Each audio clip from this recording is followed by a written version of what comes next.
Hello, welcome to Madison Public Library in Madison, Ohio's Theater of the Mind, Halloween edition. Tonight, we have the first of a two-night story, Ligeia by Edgar Allan Poe.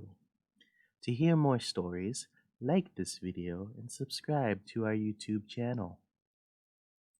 I cannot, for my soul, remember how, when, or even precisely where I first became acquainted with the lady Ligeia.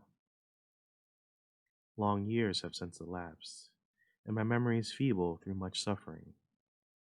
Or, perhaps, I cannot now bring these points to mind, because in truth, the character of my beloved, her rare learning, her singular yet placid cast of beauty, and the thrilling and enthralling eloquence of her low, musical language made their way into my heart by paces so steadily and stealthily progressive that they had been unnoticed and unknown.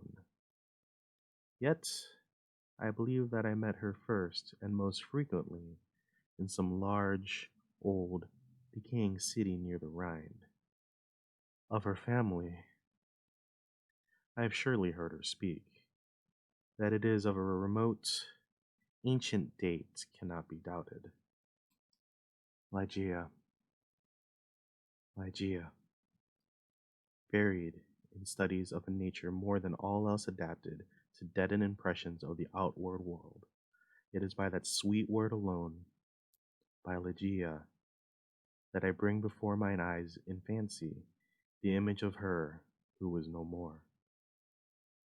And now, while I write, a recollection flashes upon me that I have never known the paternal name of her who was my friend and my betrothed, and who became the partner of my studies, and finally the wife of my bosom.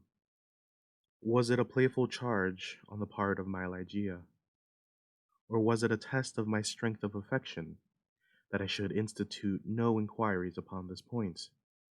Or was it rather a caprice of my own, a wildly romantic offering on the shrine of the most passionate devotion? I but distinctly recall the fact itself.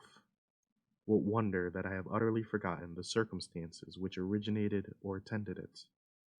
And, indeed, if ever that spirit which is entitled romance, if ever she, the wan and the misty-winged Ashtophet of idolatrous Egypt, presided, as they tell, over marriages ill-omened, then most surely she presided over mine.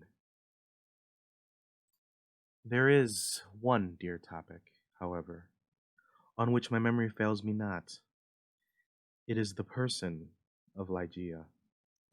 In stature she was tall, somewhat slender, and in her later days even emaciated. I would in vain attempt to portray the majesty, the quiet ease of her demeanor, or the incomprehensible lightness and elasticity of her footfall. She came and departed as the shadow. I was never made aware of her entrance into my closed study, save by the dear music of her low, sweet voice as she placed her marble hand upon my shoulder. In beauty of face, no maiden ever equaled her. It was the radiance of an opium dream, an airy and spirit-lifting vision more wildly divine than the fantasies which hovered about the slumbering souls of the daughters of Delos.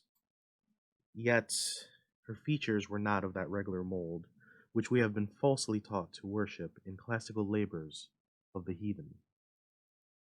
There is no exquisite beauty, says Bacon, Lord Verulam, speaking truly of all the form and genera of beauty, without some strangeness in proportion. Yet, although I saw that the features of Ligeia were not of a classic regularity, although I perceived that her loveliness was indeed exquisite, and felt that there was much strangeness pervading it, yet I have tried in vain to detect the irregularity and to trace home my perception of the strange. I examined the contour of the lofty and pale forehead. It was faultless. How cold indeed that word when applied to majesty so divine. The skin rivaling the purest ivory, the commanding extent and repose, the gentle prominence of the regions above the temples, and then the raven black, the glossy, the luxuriant and naturally curling tresses, setting forth the full force of the Homeric epithet hyacinthine. I looked at the delicate outlines of the nose, and nowhere but in the graceful medallions of the Hebrews had I beheld a similar perfection. They were the same luxurious smoothness of surface, the same scarcely perceptible tendency to the aquiline, the same harmoniously curved nostrils speaking the free spirit. I regarded the sweet mouth. Here was indeed the triumph of all things heavenly, the magnificent turn of the short upper lip, the soft, voluptuous slumber of the under, the dimples which sported, and the color which spoke, the teeth glancing back with a brilliancy almost startling, every ray of the holy light which fell upon them in her serene and placid, yet most exultantly radiant of all smiles. I scrutinized the formation of the chin, and here too I found the gentleness of breath, the softness and the majesty, the fullness and the spirituality of the Greek, the contour which the god Apollo revealed but in a dream to Cleomenes, the son of a Theathenian.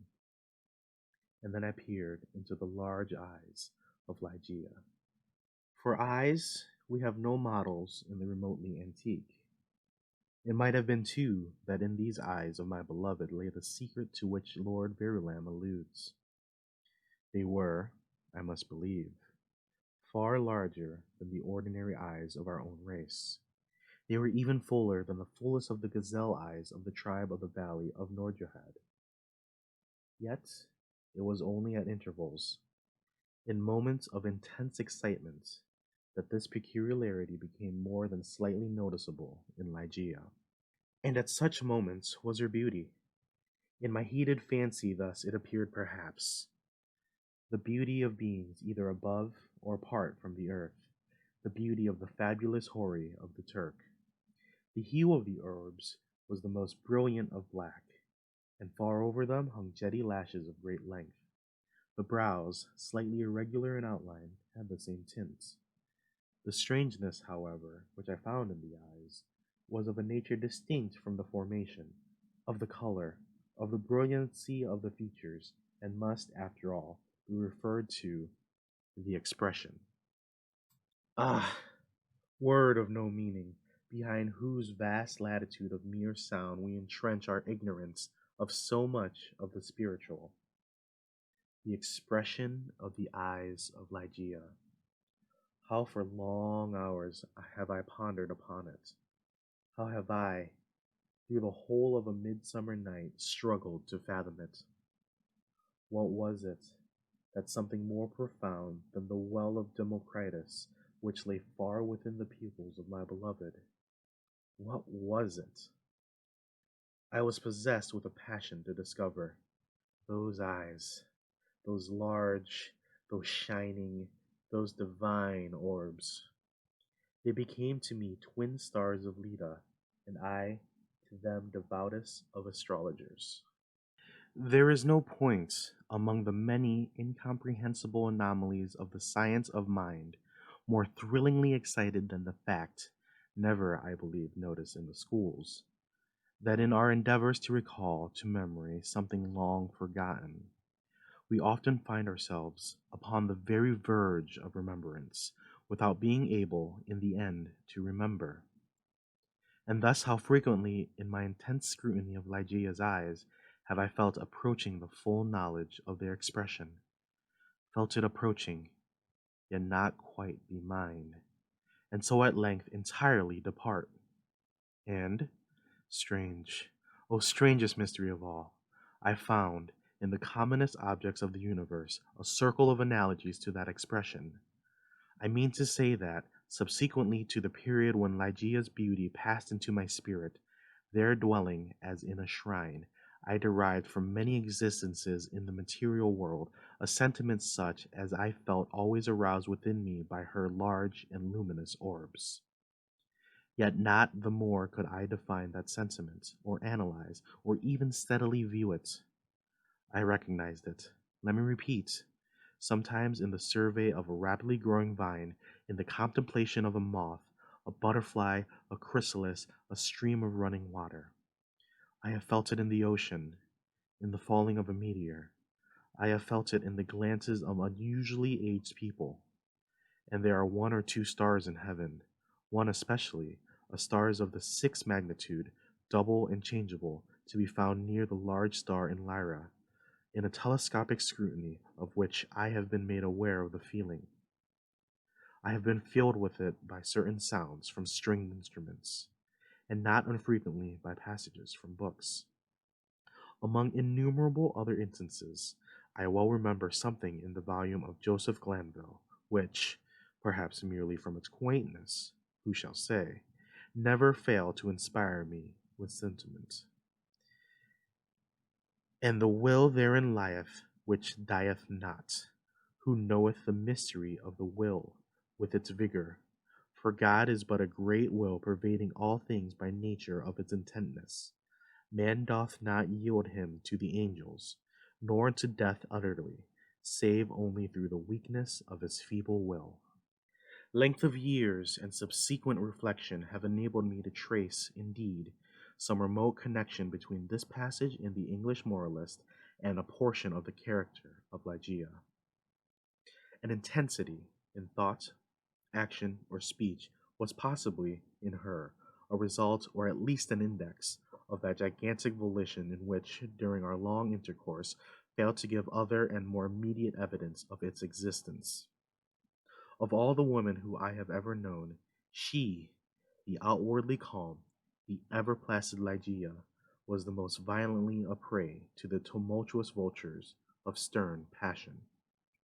And of such passion I could form no estimate, save by the miraculous expansion of those eyes which at once so delighted and appalled me, by the almost magical melody, modulation, distinctness, and placidity of her voice, and by the fierce energy, rendered doubly effective by contrast with her manner of utterance, of the wild words which she habitually uttered.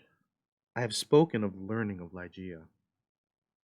It was immense, such as I have never known in a woman.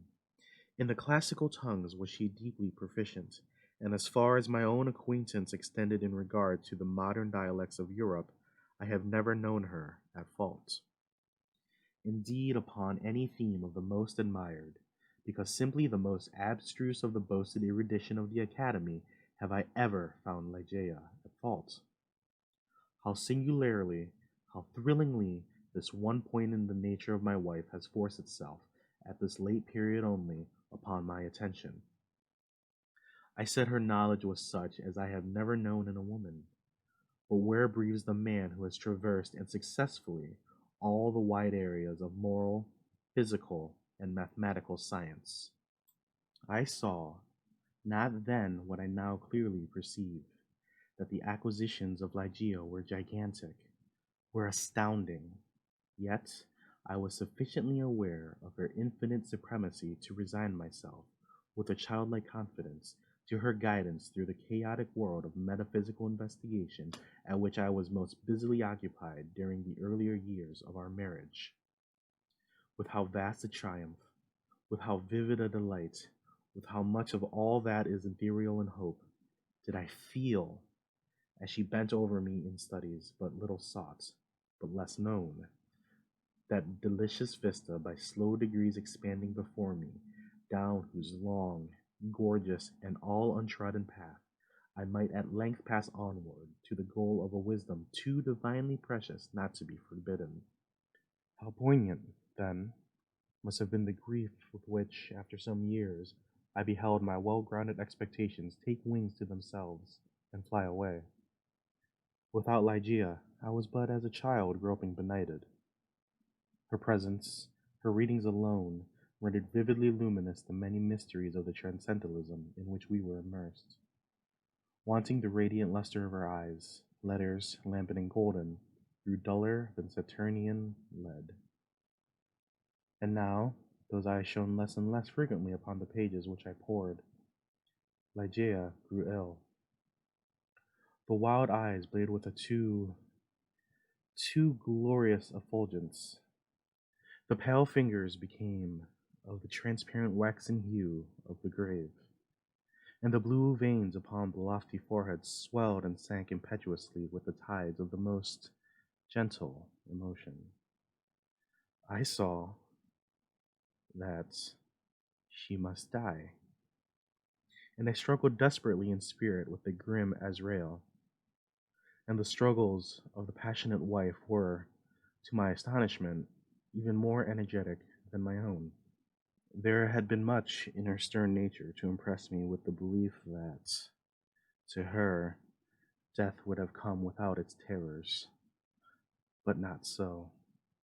Words are impotent to convey any just idea of the fierceness of resistance with which she wrestled with the shadow.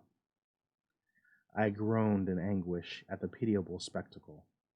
I would have soothed, I would have reasoned, but in the intensity of her wild desire for life, for life, but for life, solace and reason were alike the uttermost of folly. Yet, not until the last instance, amid the most convulsive writhings of her fierce spirit, was shaken the external placidity of her demeanor.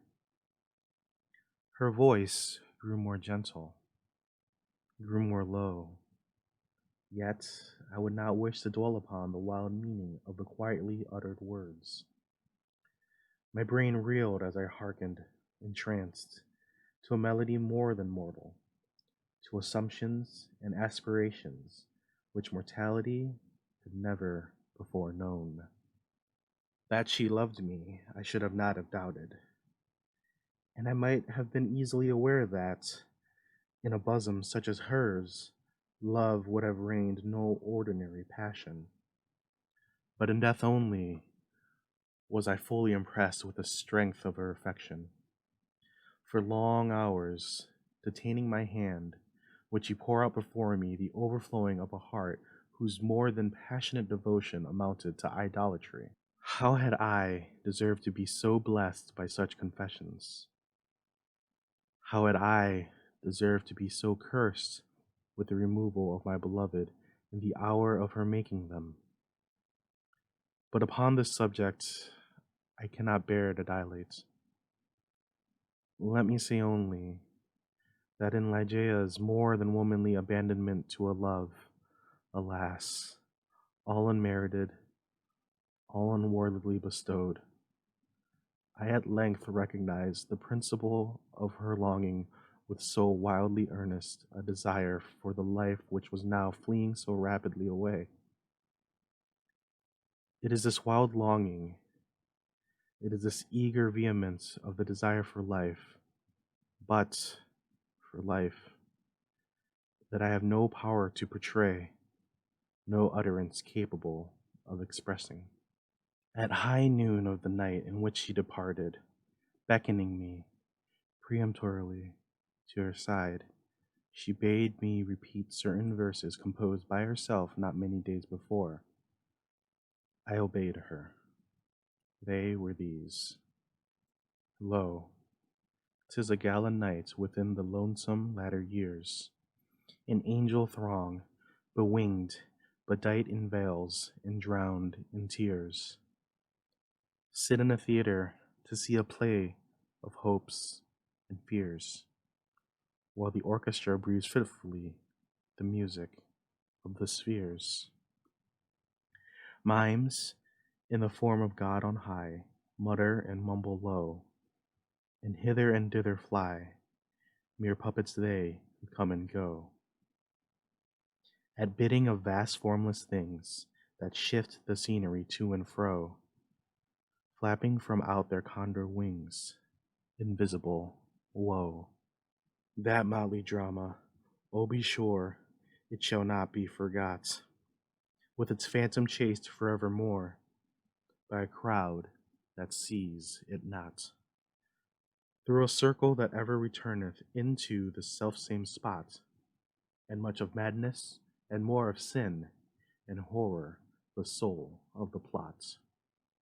But see, amid the mimic rout, a crawling shape intrude, a blood-red thing that writhes from out the scenic solitude. It writhes, it writhes, with mortal pangs the mimes become its food, and the seraphs sob at vermin fangs, in human gore imbued.